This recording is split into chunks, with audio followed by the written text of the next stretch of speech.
A routine day of moving hay bales turns into an unusual discovery for an ordinary farmer. As he leans in for a closer look, he notices a white patch among the golden strands and discovers something that will change his life and the fate of his barn forever. Shaw O'Brien stepped into his old barn, the weathered door creaking open as a shaft of morning light pierced through the dusty air. The familiar scent of hay and aged wood filled his lungs as he walked toward the pile of bales he planned to move that day. Just as he reached for the first one, something strange caught his eye. A white patch nestled in the hay, followed by a soft sound. He froze, hands suspended in the air. There it was again, a faint chirping, almost drowned out by the quiet rustling of the straw. Intrigued, Sean leaned in carefully, gently parting the hay with both hands. Suddenly, he found himself staring into a pair of wide, round eyes. He gasped and jerked back in surprise, his heart racing. "BL!" he cried out in alarm, wondering what strange creature might be hiding in the bales. But in a flash, his fear turned to wonder. Lying snug in the hay were three tiny, fluffy white figures, baby owls. Their feathers were so pale they seemed to shimmer in the low light of the barn. "Well, I'll be," Sam whispered, his voice full of awe. After all his years working the land and tending the farm, he'd never stumbled upon anything like this. He'd heard tales of the elusive barn owl, but now one had made its home right under his roof. It felt like something straight out of a storybook. Still absorbing the excitement of finding a barn owl nest, his eyes caught something else unusual. Dark specks dotted the floor in a wide arc. Cautiously, he stepped closer, making sure not to disturb the young owls. When he looked down, realization dawned. The floor was littered with dead rats. The amazement on Sean's weathered face shifted into a wide grin. Just a few weeks earlier, he'd been worried sick about a growing rat problem. He had spotted several darting through the barn, raising serious concerns about damage to his stored grains and tools. He had tried all sorts of traps and poisons, but none had fully solved the issue. Feeling cornered, Sean had asked another farmer for help. The man suggested a heavy-duty rat poison, promising it would do the job. Now, seeing the evidence all around him, Sean had to admit it had worked. As he looked around, a wave of mixed emotions washed over him, relief, surprise, and a little unease. He thought briefly about cleaning up the remains to avoid bad smells, but another idea crossed his mind. Maybe the owls could make good use of this unexpected feast. As the excitement from the two discoveries began to wear off, Sean's mind began to race. He still had hay bales to move in preparation for the new season, but disturbing the nest could put those fragile chicks at risk. He stepped back, running a hand through his graying hair, weighing his options. The farm had been in his family for generations, and he'd always believed he knew every inch of the land. But now, it all felt different.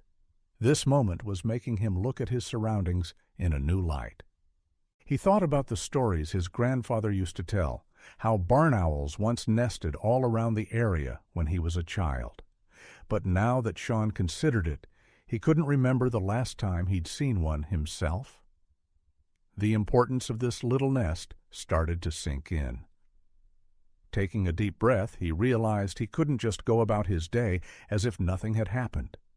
This find wasn't just interesting, it felt meaningful. With that, Sean made up his mind. He would postpone his work in the barn, at least for now, to give the owl family some peace and safety. As he turned to leave, he took one last glance back, first at the tiny owlets nestled in the hay, then at the scattered rat remains on the floor. The contrast between life beginning and life ending made him pause. But he pushed the thought aside and focused on what needed to be done next. When he reached the house that morning, he could see through the kitchen window his wife, Mary, busy preparing breakfast. As he stepped inside, Mary looked up, her face registering surprise as she paused mid-motion, flipping bacon. "Sean, you're back early. Is everything okay?" she asked, the concern in her voice clear. A grin crept across Sean's face. Despite the swirl of thoughts in his head, he couldn't help but share the news. "Mary, love," he said, his tone light with mystery. "What do you know about the legend of the rare barn owl?" Mary's eyebrows shot up, her curiosity instantly piqued. She set the spatula aside and turned her full attention to him. "The barn owl? Oh, they're beautiful. Hardly seen around here anymore. Some folks say they bring good luck." Her voice took on a playful lilt. "Don't tell me you've seen one, Sean O'Brien?" His smile widened, softening his features. He nodded slowly, clearly enjoying the surprise he was about to deliver. "That I have, Mary. Not just one, but a whole little family, right there in our old barn." Mary's face lit up with delight, her eyes shining. She rushed over to him, drying her hands on her apron. "Oh, Sean, that's such lovely news." She paused, thinking for a moment. "We should make space for them. Wouldn't it be something, raising owls here on our farm?" Sean hesitated, his original plan of letting nature run its course beginning to waver in the face of Mary's growing excitement. He had always admired her gentle heart and her talent for noticing beauty where others might not. "I figured we'd just leave them be, let them grow up and fly off like they're meant to," he said thoughtfully. But as he watched the spark in Mary's eyes, he could see the idea already taking root. Her joy was infectious, and before he knew it, he was thinking differently. "You know, maybe it wouldn't be such a bad thing," he added. "Barn owls could actually be a real help around here." Over the next week, Sean stayed away from the barn, not wanting to disrupt the little family.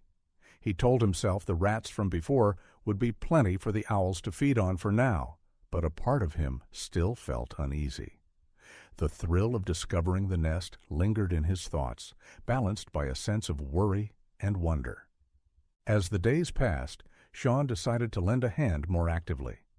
He began researching what barn owls ate and how often, eventually starting a weekly feeding routine. In his quieter moments, he'd sketch out ideas for a proper owl shelter, something safe and lasting, right there on the farm. Knowing he didn't have much experience with birds, especially owls, he reached out for help. Conversations with neighbors turned from crops and weather to owls and wildlife care. He stopped by the local pet shop and chatted with Patrick, the cheerful owner, who lit up at the news of barn owls nesting nearby. They spent hours talking about bird behavior and feeding tips. Sean also paid a visit to Dr. Byrne, a retired veterinarian in the area. The old man's eyes sparkled with interest, and he eagerly shared stories of the few times he'd treated wild owls in his long career. With each chat, Sean felt more motivated, but also more aware of the weight of the task. These owls weren't ordinary birds. They were rare, protected, and depended on him now more than ever. About a week later, Sean couldn't shake the feeling that something was off. The barn had been quiet, too quiet, and he hadn't seen any signs of the owls lately. His curiosity and concern won out, and he decided to take a look. His heart beat a little faster as he neared the barn, unsure of what he'd find. As he pushed the heavy door open, an unpleasant scent met him. The usual smells of hay and animals were now mixed with something sour and off-putting. He wrinkled his nose, assuming it must be the rat carcasses starting to rot. Without hesitation, he walked over to where he kept his gear. He pulled on his heavy gloves, stepped into his rubber boots, and tightened his face mask. Ready for whatever he might find, Sean made his way to the corner where the owls had first appeared. As he rounded the corner, what he saw made him cry out in horror, the sound muffled by his mask. The once pristine white owls, so striking in their beauty just a week earlier, were now a dull, unhealthy gray. Sean's thoughts spun wildly as he tried to understand what he was seeing. Could it be dirt? Dust from the barn air? But deep down, he felt certain it was something much worse. To his growing dread, he saw that the dead rats were still there, untouched, their numbers looking almost exactly the same as when he had first found them. The truth hit him hard. The owls hadn't been eating at all. Confusion filled Sean's mind, and his breathing turned fast and shallow behind the mask. "Why haven't they eaten?" he whispered, his voice shaking. "Don't owls usually hunt rodents and pests? This doesn't make sense." While he stood there, lost in worry, a low, rough sound came from the far side of the barn. It was faint, almost too quiet to hear, but in the silence it sounded incredibly loud. Slowly, with growing fear, Sean turned toward the sound and saw the mother owl. She lay on her side, her strong wings now hanging uselessly. Fear tightened in Sean's chest, making it hard for him to breathe. He stood still, unable to move, his mind racing with possibilities. Could the owls have somehow been exposed to rat poison? No, he told himself. He had stored it safely, locked away. Could it be starvation? Illness? Each thought felt worse than the last. Sean knew he needed professional help immediately. His hands trembling, he pulled out his phone and called Birdwatch Ireland, an organization he had learned about while researching owls. When someone answered, he stumbled through his explanation, struggling to describe what he had found. After the call, he decided to remove the dead rats to deal with the terrible smell hanging in the barn house. Not long after, a car pulled up outside the barn. Donald Sheen, a representative from Birdwatch Ireland, stepped out, his expression serious as he walked toward Sean, who had been pacing nervously outside. As Sean greeted him on the farm, his worry was clear in his voice and posture. The urgency of the situation hung heavily between them. "Thank you for coming so fast," he said, his voice tight with stress. "I've never seen anything like this before." Donald gave a small, understanding nod. "Why don't you walk me through everything that's happened from the beginning?" As they walked toward the barn, Sean began explaining everything that had happened over the past few weeks. "It started when I found the baby owls in the hay," he said, his hands moving as he spoke. "They were stunning little things. I'd been dealing with a rat problem, you know. Tried using some poison to clear them out." Donald listened carefully, but the mention of poison made his brow tighten with concern. Sean went on, unaware of the wildlife expert's growing unease.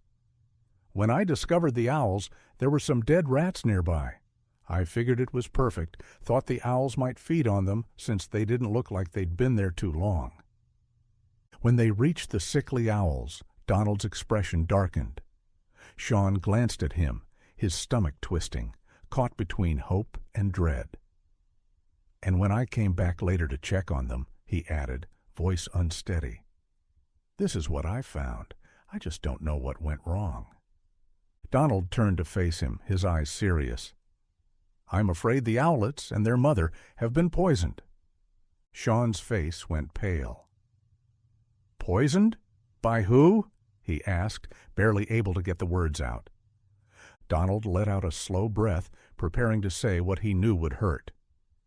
"It wasn't deliberate, but it was the rat poison. When those poisoned rats were left in the barn, the owls likely ate them, and the toxins were still in their bodies." Understanding hit Sean all at once. He staggered slightly, a wave of guilt flooding over him. "But I thought I was helping," he whispered, his voice cracking with regret. Donald gently placed a hand on his shoulder.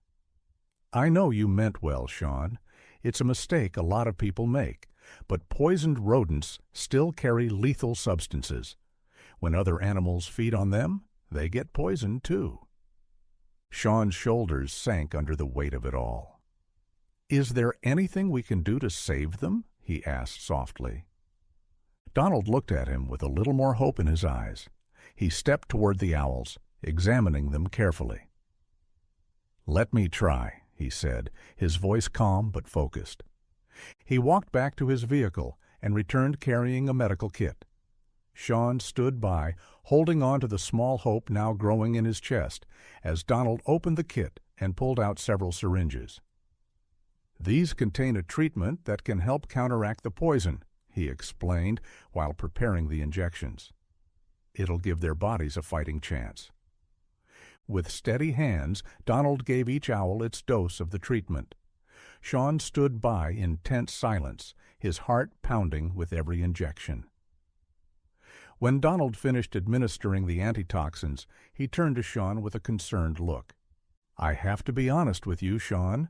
It all depends on how far the poison has progressed. They might respond, or they might not. We've done what we can. Now it's in their hands. Or wings, I suppose." Sean nodded slowly, taking in the weight of those words. "And if they don't make it?" he asked, his voice barely above a whisper.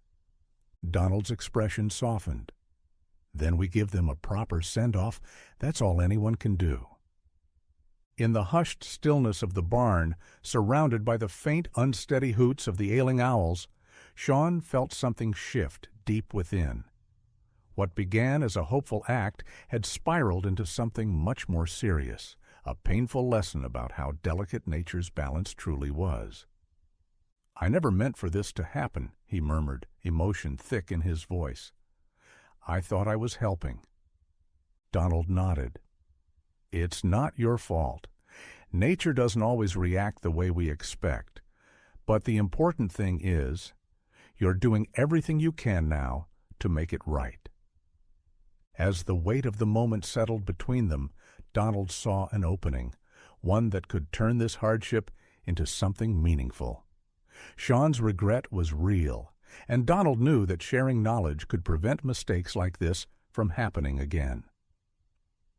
"Sean," he said gently, "how about we spend some time going over proper owl care? There's a lot to know, but I think you're the kind of person who'd take it to heart." Sean's eyes lit up with resolve. "I'd like that. I want to do this the right way." For the rest of the day, the barn transformed into a makeshift classroom. Donald, drawing on years of experience, taught Sean everything from feeding routines to creating a safe, toxin-free environment. Sean soaked up every detail, asking questions and jotting notes, eager to learn. As the sun dipped low and stretched shadows across the land, Sean felt both tired and alive. His head was filled with new understanding, and his heart was overflowing with a deep respect for the creatures he had once nearly harmed without knowing. In the week that followed, Sean visited the barn several times each day. Each time his nerves fluttered, worried about what he might find. But slowly, signs of healing appeared. The owl's feathers began to regain their soft shine, and their eyes looked brighter, more aware. Every small step forward lifted Sean's spirits. He spoke to them in quiet, steady tones, crouched beside their little shelter. "That's it, little ones," he'd whisper. "You're fighters. Keep going." Mary quickly noticed a change in her husband. His walk had more energy, and his smile came more easily. She could tell that the recent events had deeply affected him, opening his eyes to the wonder and responsibility that comes with truly caring for the land. As the week came to an end, Sean felt ready to put everything he'd learned into action. With a clear plan in mind and a careful hand, he got to work building a real home for the owls. He picked a calm, undisturbed corner of the barn, far from the daily noise of farm life. Using the knowledge he'd gained from Donald, he crafted a solid shelter with areas for both nesting and roosting. He even added a small perch for hunting, remembering what Donald had said about encouraging natural owl behaviors. But Sean didn't stop there. Driven by his new sense of purpose, he went on to build 2 more owl houses, placing them thoughtfully around the farm. He imagined a day when more owls would arrive, seeing his land as a safe and welcoming place to stay. When he finished the final house, Sean stood back and took it all in. Pride filled him, not the boastful kind, but the quiet pride that comes with doing something meaningful. He had nearly made a terrible mistake out of ignorance, but now he had a real opportunity to give back. to care, to protect. Sean's journey from unintended harm to devoted guardian of wildlife is a powerful reminder of how fragile nature can be and how important our role is in preserving it. Have you ever had an unexpected encounter with wildlife that changed how you see the world? What have you done to live more peacefully with the animals around your home or farm? Share your stories and thoughts in the comments below. Thank you for watching, and we'll see you in the next video.